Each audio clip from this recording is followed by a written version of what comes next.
গণতন্ত্রের আসলে মানেটা কি? গণতন্ত্র মানে বাক স্বাধীনতা। আমার ভোট আমি দিব, যাকে খুশি তাকে দিব। আগামীর বাংলাদেশ কেমন দেখতে চান? সবার আগে আসলে আমার জানমালের নিরাপত্তাটা চাই। আমি চাই আইনের শাসন বাস্তবায়িত হবে। আমরা চাই জনগণের শান্তি।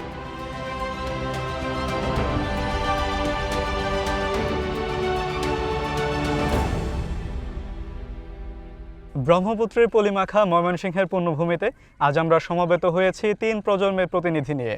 শুনবো তাদের অভিজ্ঞতার আলোকে, জানবো নাগরিক অধিকারের সংজ্ঞা। আমি আর দেরি না করে আমি পরিচিত করে দিচ্ছি আমাদের সাথে যেই অতিথিরা রয়েছেন। প্রথমে রয়েছেন জনাব উম্মে ফারহানা, সহযোগী অধ্যাপক, ইংরেজি ভাষা ও সাহিত্য বিভাগ, জাতীয় কবি কাজী নজরুল ইসলাম বিশ্ববিদ্যালয়। আমাদের সাথে রয়েছে হাবিবা আক্তার পিঙ্কি, সংবাদ পাঠক, বাংলাদেশ বেতার এবং নাট্যকর্মী। আমাদের সাথে আরও রয়েছেন একজন দিনমজুর, আমাদের আসর আলী। তো আমরা আর দেরি করব না, আমরা প্রশ্ন তুলব আমাদের অতিথিদের কাছে, যেখানে রয়েছে গণতন্ত্রের ব্যাপারে কথা, রয়েছে নাগরিক অধিকারের কথা। আমি প্রথমেই উম্মে ফারহানা ম্যাম আপনার কাছে চলে যেতে চাই। আমি যদি আপনাকে আসলে জিজ্ঞাসা করতে চাই যে আপনার কাছে গণতন্ত্রের আসলে মানেটা কি? ধন্যবাদ। আমাকে এখানে আমন্ত্রণ জানানোর জন্য আপনাদেরকে ধন্যবাদ জানাচ্ছি প্রথমেই। তো নাগরিক অধিকারের হিসেবে গণতন্ত্র বলতে আমরা সাধারণত বুঝি যে ভোটাধিকার, যে আপনি সংসদীয় গণতন্ত্র, যেটা যে সংসদে আপনি আপনার জনপ্রতিনিধি পাঠাবেন, সেখানে আপনি নিজে ভোট দিয়ে আপনার প্রতিনিধি ঠিক করতে পারবেন। এটাই বুঝি আমরা গণতন্ত্র বলতে সাধারণভাবে। কিন্তু এছাড়াও গণতন্ত্রের আর অনেকগুলো নিয়ামক আছে বা মানে শর্ত আছে গণতন্ত্র পূরণ করার জন্য। যেমন গণতন্ত্র মানে বাক স্বাধীনতাও, যে আপনি আপনার মত প্রকাশ করতে পারবেন। একইভাবে সংসদীয় গণতন্ত্র যখন চলে তখন নাগরিক হিসেবেও আমাদের দায়িত্ব থাকে অনেক, কিন্তু দায়িত্বের মতো একইভাবে আমাদের কিছু অধিকারও থাকে। নাগরিক হিসেবে আমাদের অনেক কিছু পাওয়ারও কথা রাষ্ট্রের কাছ থেকে, এবং সেটা নিয়েও আমার বলতে পারতে হবে যে আমার শাসক যখন আমাকে যথেষ্ট পরিমাণে যে নাগরিক অধিকারগুলো পূরণ করছে না, তখন আমার এটা বলতে পারতে হবে। যদি আমরা বলতে না পারি তাহলে বুঝতে হবে যে গণতন্ত্র কাজ করছে না। আমিও যেটা বুঝি যে গণতন্ত্র বলতে খুব সাধারণ অর্থে, কোনো সংজ্ঞা ছাড়া আমি যদি বলি, সাধারণ অর্থে আমি বুঝি যে গণতন্ত্র হচ্ছে সেই একটা ব্যবস্থা যেখানে হচ্ছে আমি আমার মতামতের বা জনসাধারণের মতামতের ভিত্তিতে সরকার গঠন করা হয়। অর্থাৎ জনগণ যাকে চাচ্ছে, বেশিরভাগ জনগণ তাদের মতামতের ভিত্তিতে একটা দেশের গঠনতন্ত্র বা সরকার প্রধান নির্বাচিত হচ্ছে বা নির্ধারণ করা হচ্ছে, সেটাই আমরা গণতন্ত্র বুঝি। গণতন্ত্র আমরা সাধারণত মানুষ, গৃহস্থ মানুষ, আমরা সেই রকম বুঝি না। আমরা একটাই বুঝি, গণতন্ত্র যদি আমাদেরকে ভোটের অধিকার দেওয়া হয়, আমার ভোট আমি দিব, যাকে খুশি তাকে দিব, এই বললে যদি আমরা পরিচিত করতে পারি বা আমাদেরকে এই অধিকারটুকু সরকার দেয়, এতেই আমরা খুশি, এতেই আমরা ধন্যবাদ। আপনার এই প্রশ্নের সাথে আমি একটু যুক্ত করে দিতে চাই, এই যে আপনার ভোট আপনি আপনার ইচ্ছা মতো আপনার প্রার্থীকে দিবেন, সেই জিনিসটা নিশ্চিত করার জন্য, অর্থাৎ একটা সুষ্ঠু নির্বাচন আয়োজন করবার জন্য নির্বাচন কমিশনের আসলে কি ধরনের গুরুত্ব থাকা উচিত, পদক্ষেপ থাকা উচিত, কিংবা বর্তমানে আপনার নির্বাচনী এলাকার মধ্যে নির্বাচন কমিশনের যে পদক্ষেপগুলো রয়েছে সেগুলো সম্পর্কে আপনার মতামতটা আসলে কি? আমার মতামত, নির্বাচন কমিশনারে দায়িত্ব দেওয়া হয়েছে ভোটের জন্য। সে যদি ভোটের দায়িত্ব সঠিকভাবে পালন করে, প্রশাসনের ভালো ক্ষমতায় দেয়, প্রশাসনে এগুলি এলাকায় পরিচালনা করে, যাতে বিশৃঙ্খলা না হয়, মারামারি না হয়, যার ভোট যার ইচ্ছা, যাকে ইচ্ছা তাকে দিবে। একজনের ভোট আরেকজনের চাইবার অধিকার সবার আছে, চাইবে, চাওয়াতে যেন বিশৃঙ্খলা না হয়। যদি বিশৃঙ্খলা হয়, লগে লগে প্রশাসনে এটা দূরত্ব সামলাইবে। এটাই আমরা বুঝি ভালো। এই প্রত্যাশাটা আপনি রাখছেন নির্বাচন কমিশনের কাছে। ওনার কাছ থেকে যেভাবে আসলে আসছিলাম, আপনার কাছেও একই রকমের প্রশ্নটা করতে চাই। আচ্ছা, ইতিমধ্যে নির্বাচন কমিশনের একটা পদক্ষেপ আমরা দেখেছি যে পরিবেশ বান্ধব পদক্ষেপ গ্রহণ করেছেন, যে কোনো ধরনের প্লাস্টিকের বা হ্যাঁ এটার আমরা ব্যানার বা ফেস্টুন এইসব ব্যবহার করা যাবে না নির্বাচনী প্রচারণার ক্ষেত্রে। এটা খুবই ভালো, কারণ 2026 সালে এসে আসলে আমরা প্রযুক্তিগতভাবে অনেক এগিয়ে, আমরা প্রচারণার জন্য নানা মাধ্যম ব্যবহার করতে পারি। এবং পাশাপাশি নির্বাচন কমিশনের প্রতি আমার যেটা ভাবনা, যে ওনারা আরও বেশি সচেতন হওয়া উচিত। সেটা আপনার ভোট কারচুপি বা ভোট কেনা বেচার একটা বিষয় থাকে, বিশেষ করে মফস্বল এরিয়াগুলোতে পরিবার বড় থাকে, আর্থিকভাবে যারা অসচ্ছল থাকে, তাদের সাথে একটা কন্ট্রাক্ট করা হয় যে আমি আপনাকে এত টাকা দেবো, আপনি ভোটটা দিবেন। এই বিষয়গুলো মানে না হোক, ভোটটা সুষ্ঠুভাবে হোক, এটা আমরা চাই।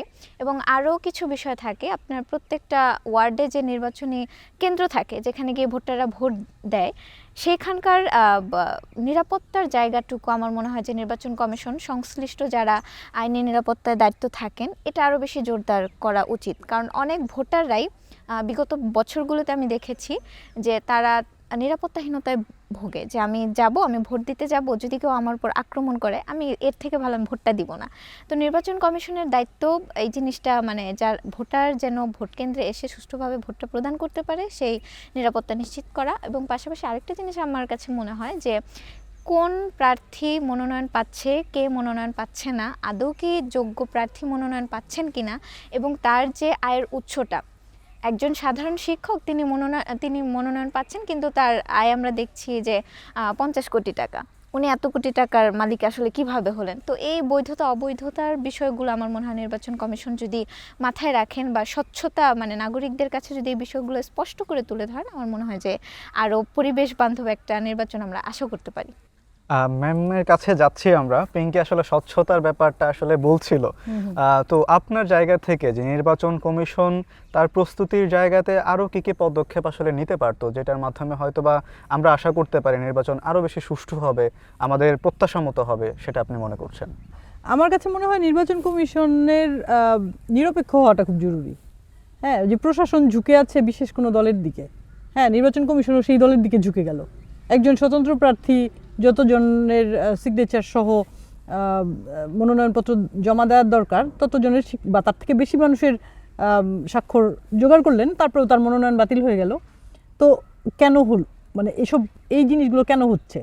এই যে দুর্নীতির যে প্রশ্নটা আসে যে নির্বাচন কমিশনে কেউ দুর্নীতি করছে কি করছে না, এটা আমরা আসলে কীভাবে শিওর হব? কারণ গত অনেক বছর ধরে আমরা দুর্নীতি দেখেছি। গত কয়েক টার্মে কিন্তু একটা দামি নির্বাচন হয়েছে, আমি কিন্তু ভোট দিই নাই। আমি সেই 2008-এ ভোট দিয়েছিলাম, এরপরে কিন্তু আর ভোট দিই নাই, কারণ হচ্ছে না ভালো মতো নির্বাচন। আমরা জানতাম যে নিরপেক্ষ নির্বাচন হবে না, এই জন্য আমরা দিইনি ভোট। কিন্তু নিরপেক্ষ হওয়াটা, বিশেষ কোনো প্রার্থীর প্রতি বায়াস না থাকা, আর বাকিগুলো তো পিঙ্কি বললই। এরকমটা আমরাও চাই একটা সুষ্ঠু নির্বাচন আসলে হোক। আপনার কাছে একটা বিষয় জানতে চাই যে বর্তমানে আলোচনা চলছে গণভোট নিয়ে, গণভোট আসলে হতে যাচ্ছে। তো সেইটা নিয়ে আসলে আপনি কতটুকু আসলে জানেন কিংবা কি মনে করছেন যে গণভোট কি আসলে কার্যকর হবে? আচ্ছা, গণভোট কার্যকর করাটা আসলে একটু ঝামেলার আমাদের মতন দেশে। এই দেশে ধরেন আমার মনে আছে গণভোট একবার হয়েছিল, আমরা যখন ক্লাস 3-4-এ পড়ি মনে হয়। তো এখন গণভোট নেওয়ার জন্য আপনার তো ওই ভোটারদেরকে বুঝাতে হবে যে আসলে আপনি কি সিদ্ধান্ত নেওয়ার জন্য গণভোট নিচ্ছেন। তো এটা কি বাংলাদেশের মতন যেখানে অনেক ভোটাররা আছে মানে অতটা শিক্ষিত না, অতটা বোঝেন না, তাদের ক্ষেত্রে কার্যকর হবে কিনা এই বিষয়ে আমার একটু সন্দেহ আছে। আমি সেই বিষয়টাই পিঙ্কির কাছ থেকে জানতে চাই যে গণভোট নিয়ে আসলে আপনি কতটুকু অবগত রয়েছেন কিংবা কতটুকু কার্যকর হবে বলে আপনি মনে করছেন? আচ্ছা, অবগতর বিষয়টা যদি বলি, যেহেতু আমি সোশ্যাল মিডিয়া ব্যবহার করি, তো গণভোট বা হচ্ছে একজন নাগরিক হিসেবে, শিক্ষার্থী হিসেবে গণভোট সম্পর্কে আমি জানি। কিন্তু যে আপনি যেটা বললেন যে কতটা কার্যকরী হবে, আমাদের দেশের আপনি ভোটার যদি অনুমান করেন, আমরা যারা ধরেন ইউনিভার্সিটি কলেজে যারা হচ্ছে ভোটার আছে, আমরা যারা সোশ্যাল মিডিয়া বা একটু সচেতন, রাজনীতি সচেতন, আমরা হয়তো জানি গণভোট সম্পর্কে। কিন্তু আপনি যদি দেখেন একটা মফস্বল বা গ্রাম এরিয়ার 10 জন চায়ের দোকানদার, তারা আসলে গণভোট বিষয়টা বোঝেই না। তা আমার মনে হয় এক্ষেত্রে জনসংযোগ আরও বাড়ানো উচিত। অনেকে তো গণভোট মানে মনে করে যে ছাত্ররা ক্ষমতায় আসবে। মানে আমি আমার অভিজ্ঞতা থেকে বলছি, আমাদের এলাকায় যেমন কথাবার্তা হয় চায়ের দোকানে, কারণ চায়ের দোকান অনেক বড় একটা মানে এরিয়া বলতে পারেন ভোটের রাজনীতির ক্ষেত্রে। তো আমার মনে হয় যে আরও জনসংযোগ বাড়ানো উচিত, এবং সেক্ষেত্রে ক্যাম্পেইনিং করা যাবে, কিংবা হচ্ছে প্রার্থীরা যাবে বা নির্বাচন কমিশন সংশ্লিষ্ট যারাই আছে, আমার মনে হয় যে আগে আপামর জনতাকে আগে জানানো উচিত যে আমি হচ্ছে গণভোট বলতে কি বোঝাচ্ছি, এবং গণভোট দিলে আসলে এর কার্যকারিতাটা কি হবে সেটা আগে তাকে জানানো উচিত। কারণ বাংলাদেশের মানুষ অনেক বেশি আবেগপ্রবণ, আপনি তাকে না বোঝালে সে ওই ঝামেলাতেই যাবে না, বলে যে আমি দিব না ভোট দিব, হ্যাঁ ভোট দিব, আমার কিছু যায় আসে না। তো আমার মনে হয় যে জনসংযোগ এবং জনসম্পৃক্ততা বেশি বাড়ানো উচিত নির্বাচন কমিশনের সেই ক্ষেত্রে হ্যাঁ, পদক্ষেপগুলো নেওয়া উচিত বলে হচ্ছে আপনার শহর কেন্দ্রিকের থেকে গ্রামের দিকে মফস্বল এরিয়াগুলোতে এটা প্রচারণা বাড়ানো উচিত বলে মনে করি। ধন্যবাদ আপনাকে পিঙ্কি। আমি হচ্ছে আসর আলী আপনার কাছে যেতে চাই। আপনি কি মনে করছেন গণভোট নিয়ে আপনার কি ধারণা রয়েছে? আমরার মতো সাধারণ মানুষের গণভোট কি, এটা হইলে কি হবে, এটা তো সাধারণত কেউ জানে না। আমরা জানি একটাই, যে খালি ভোট দিব, কিন্তু ভোট কাকে দিলে কি হবে এটা সাধারণত মানুষে আমরা বুঝি না। তো একই সাথে যদি আপনাকে আরেকটা প্রশ্ন আসলে বলে দিতে চাই, আপনি ময়মনসিংহ অঞ্চলের মানুষ, সেই ময়মনসিংহ অঞ্চলের মানুষ আসলে সেই জনগণরা যারা রয়েছে তারা কি ধরনের দুর্ভোগ আসলে তারা পোহায়, কি ধরনের দুর্ভোগ তারা আসলে ফেস করছে, সেই সাথে আপনার নির্বাচন এলাকার যারা প্রার্থী রয়েছে তাদের কাছে আপনারা কি ধরনের সমাধান আসলে প্রত্যাশা করেন? আচ্ছা, আমি তো শহরে থাকি, আমি গ্রাম অঞ্চল বা মফস্বল অঞ্চলের ক্রাইসিসগুলো এতটা জানি না। তবে শহরে যেটা আমাদের মানে ভোগান্তি যেগুলো হয়, যেমন জলাবদ্ধতা, অসম্ভব মানে ট্রাফিক জ্যামটা হয় হচ্ছে অনেক আনফিট এবং অনেক মানে লাইসেন্সবিহীন অনেক যানবাহনের জন্য হয়। তো এই জিনিসগুলো আসলে এলাকার যে মানে এমপি হবে বা মেম্বার অফ পার্লামেন্ট হবে, এটাকে ওনার হয়তো বা দেখার বিষয় না, এটা সম্ভবত মেয়র বা সিটি কর্পোরেশনের দেখার বিষয়। সো আমি ওইগুলোই আসলে বলতে পারি। কিন্তু এমপি যে জিনিসগুলো দেখে বা মানে সংসদ সদস্য যিনি দেখেন, তারও আসলে এইসব ব্যাপারে সচেতন হতে হবে। কারণ হচ্ছে যে শহর এলাকাতেও দেখবেন যে মেয়র দুর্নীতি করে বলে যেখানে 6তলা বিল্ডিং হওয়ার কথা এখানে 10তলা বিল্ডিং হয়েছে। পাশের বাসায় যখন ভিত খুঁড়ছে, একটা আপনারা খবর পেয়েছেন নিশ্চয়ই, গোলকিবাড়িতে একটা বিল্ডিং ঢেলে গেছে, 5তলা বিল্ডিং, কারণ নিয়ম মেনে করা হচ্ছে না। যে ধরনের উন্নয়ন চলছে, মানে কেউ প্রাইভেট প্রপার্টির যখন কোনো কিছু করছে, এই ধরনের কোনো অনেক নিয়মের বাইরে হচ্ছে, এগুলো সব দুর্নীতির কারণে হয়। তো আমি যখন যাকে ভোট দিব, যদি আমি যখন ভোট দিতে যাব সংসদ ইয়াতে, আমি সেই সংসদীয় নির্বাচনে আমি এমন মানে প্রার্থীকে ভোট দিতে চাইবো যিনি আসলে এই দুর্নীতির জায়গাগুলো সে অ্যাড্রেস করবে, সেটাকে আপনি আসলে সমাধান করবে। কারণ বলতে চাচ্ছেন দুর্নীতিটা আটকালেই কিন্তু এই দুর্ভোগগুলো কমে যাবে। দুর্নীতি আটকালেই দুর্ভোগ কমবে। এক্স্যাক্টলি। আমি চলে যেতে চাই আসর আলীর কাছে এখন। আপনার কাছে একটু ভিন্ন রকম প্রশ্ন নিয়ে, নাগরিক হিসেবে এই দেশের কাছে, এই সরকারের কাছে আপনার যে সুযোগ সুবিধাগুলো পাওয়ার কথা, আপনি কি সেগুলো আসলে পাচ্ছেন কিনা? আপনি কি না, মনে করেন? আমরা সেই সুযোগ বুক করতে পারি না। কারণ আমরা তো কারোর কাছে বাদ চাই না। আমরা চাই জনগণের শান্তি, এলাকার মধ্যে শান্তিভাবে যদি আমরা খাইতে পারি, আর আমাদের গ্রামের যদি কিছু উন্নয়ন হয়, রাস্তাঘাট, ব্রিজ, কালভার্ট অনেক কিছু আছে, এগুলি যদি আমাদের এমপি সাহেব করে আর আমরা উপরে নির্যাতন কেউ না করে, আমরা এইটাই চাই। আমরা আর তাদের কাছে খাবার চাই না কোনো সময়। আচ্ছা, একই সাথে যদি আরেকটা জিজ্ঞাসা করে এখন সেই জায়গা থেকে ধরে এনে যে আপনার নির্বাচনী এলাকায় তো ভিন্ন ভিন্ন প্রার্থী রয়েছে, তো সেই ক্ষেত্রে আপনার নির্বাচনী এলাকার প্রার্থীর কাছে আপনার কি চাহিদা বা প্রত্যাশার জায়গা রয়েছে?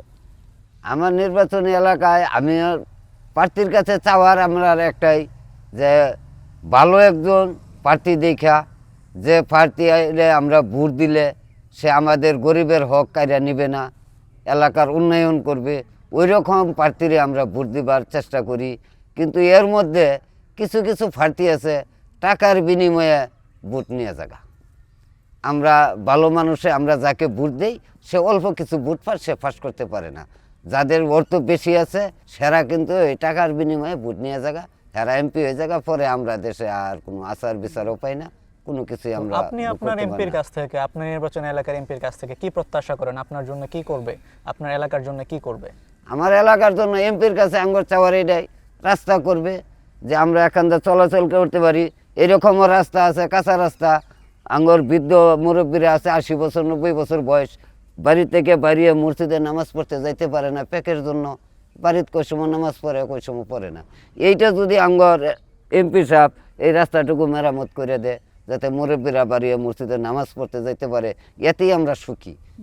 কিন্তু বেসিক একটা কারণ আমরা ট্যাক্স দেই, ট্যাক্স দেওয়ার পরে ওই ট্যাক্সের টাকা কোথায় যায়? স্বচ্ছতা নাই। ওই আমরা যখন পাই না এই যে রাস্তা, আবার ধরেন ট্রেনের যে সার্ভিসটা আমরা পাই না, অনেক 3 গুণ টাকা দিয়ে আমাদের বাসে করে যেতে হয়। তো এটা কেন? কারণ আমরা তো ট্যাক্স দিচ্ছি। তো সেই ট্যাক্সের টাকা তো আমার তো রাইট আছে যে ভালো রাস্তায় আমি চলবো, ফুটপাথ ঠিক মতো হবে, ময়লা পরিষ্কার হবে। এর মধ্যে দেখবেন জনসভায় বলছে যে এ পরিষ্কার করছে, যে দল জনসভা করছে সে পরিষ্কার করছে, মানুষজন খুব প্রশংসা করছে। বাট এটা সিটি কর্পোরেশনের কাজ, এটা পৌরসভার কাজ। কারণ হচ্ছে ওই যে পরিচ্ছন্নতা কর্মী রাখা হয়েছে তাদের বেতন আপনার টাকায় দেওয়া হয়। আসর আলী, আপনার কাছে আরেকটা প্রশ্ন রয়েছে যে আপনি আসলে বয়োবৃদ্ধ মানুষ রয়েছেন, আমাদের থেকে 2 প্রজন্ম আগের মানুষ, হয়তোবা অনেকগুলো ভোটে আপনি দেখেছেন আপনার চোখে। হ্যাঁ, তো দেখেছি। সেই ক্ষেত্রে আপনি আসলে এর আগে ভোট দিতে পেরেছেন কিনা, তখন আসলে অভিজ্ঞতা কেমন ছিল, এবং বর্তমানে প্রত্যাশাটা আসলে আপনার কি রয়েছে নির্বাচন ঘিরে? আমার জীবনে হয়তো ভোট অনেকই গেছে, যাওয়ার পরে সরকারি ভোট আমার জীবনে মনে হয় যে সরকারি ভোট এই থেকে বোধহয় 3 বার দিয়েছি, আর সরকারি ভোট দিতে পারি না। অভিজ্ঞতাটা কেমন ছিল যখন ভোট দিয়েছিলেন, এবং এখন এইবার যে নির্বাচন আসছে, ত্রয়োদশ জাতীয় নির্বাচন, সেখানে আপনার প্রত্যাশাটা আসলে কি রয়েছে? এইবারে নির্বাচন আমরা যেভাবে শুনতেছি যে নির্বাচন কমিশনারে ভালোভাবে আইন করছে, কেউ ভোট কেউ দিতে পারবে না, কেন্দ্র যায় যার তার ভোট দিতে হবে। এইভাবে যদি নির্বাচন কমিশনারে চালায় যায় লাস্ট পর্যন্ত, তাহলে আশা করি আমরা কেন্দ্রে যাব, যাই ভোট দিব। আর সেই যদি প্রত্যাশা আপনি শুনি আসলে যে এর রাখছেন। আগেই যদি যে কেন্দ্র আমার বাইশটা গেছে গিয়ে ভোট দেওয়া হয়েছে, কেউ বেড়া ভোট দেওয়া আলছ, হ কাকা ভোট দেওয়া আলছে, আমি আর জানি না যে আমার ভোট হয়ে গেছে, তখন তো আর আমরা কেন্দ্র যাই লাভ নেই, তখন আর আমরা কিন্তু যাই না। তো কমিশনারে যে নির্বাচন কমিশনারে সুষ্ঠু মতনে এইভাবে নির্বাচনটা করাইতে পারে, ভোট দেওয়ার অধিকার সবারই দিতে পারে, তো ইনশাল্লাহ আমরা যাবো, আঙ্গর পছন্দ মতো প্রার্থীকে আমরা ভোট দিব, এই আশাবাদ ব্যক্ত রাখি। আমি সেই আলোকে পিঙ্কির কাছে চলে আসতে চাই। আপনি একজন তরুণ ভোটার, জি। আপনার কি এখন পর্যন্ত আসলে ভোট দেওয়ার অভিজ্ঞতা হয়েছে কিনা, হয়ে থাকলে সেটার অভিজ্ঞতাটা কেমন, কিংবা এইবার নির্বাচনের ক্ষেত্রে, এইবার ভোটের ক্ষেত্রে আপনার প্রত্যাশাটা কি রয়েছে? হ্যাঁ, আমি একবার ভোট দিতে পেরেছি, আমার অভিজ্ঞতা আছে। তবে সেই অভিজ্ঞতা যদি বলি, খুবই শুনশান। আমাদের যে মানে আমাদের বাসা তো সিটি কর্পোরেশনের ভেতরে, যতগুলো ভোটার হওয়ার কথা ছিল না, খুবই শুনশান পরিবেশ ছিল, খুবই ভয়ভীতি। তা আমি আমার সচেতনতার জায়গা থেকে আমার ভোটটা আমি দিয়েছিলাম, এটা হচ্ছে আমার অভিজ্ঞতা। আর এবার আশা করছি নিরপেক্ষ মানে ভোট দেওয়ার পরিস্থিতি তৈরি হবে, নিরপেক্ষভাবে সবাই সবার জায়গা থেকে কাজ করবে। আমরাও খুব এক্সাইটেড বলতে পারেন, কারণ একটা পরিবর্তন তো হয়েছে, একটা প্লট পরিবর্তন হয়েছে আমাদের দেশের 24 সালে আমরা দেখেছি। তারপর আসলে আমরা সবাই আশাবাদী, আমাদের দেশটা সুন্দরভাবে গড়ে উঠবে, সবাই আশাবাদী। আপনার কাছ থেকে পরবর্তী আরেকটা প্রশ্ন আমি নিয়ে নিচ্ছি, উত্তর চাচ্ছি। ভোট দানের ক্ষেত্রে আপনার তো সিদ্ধান্তের জায়গা যে আপনি কাকে ভোট দিবেন।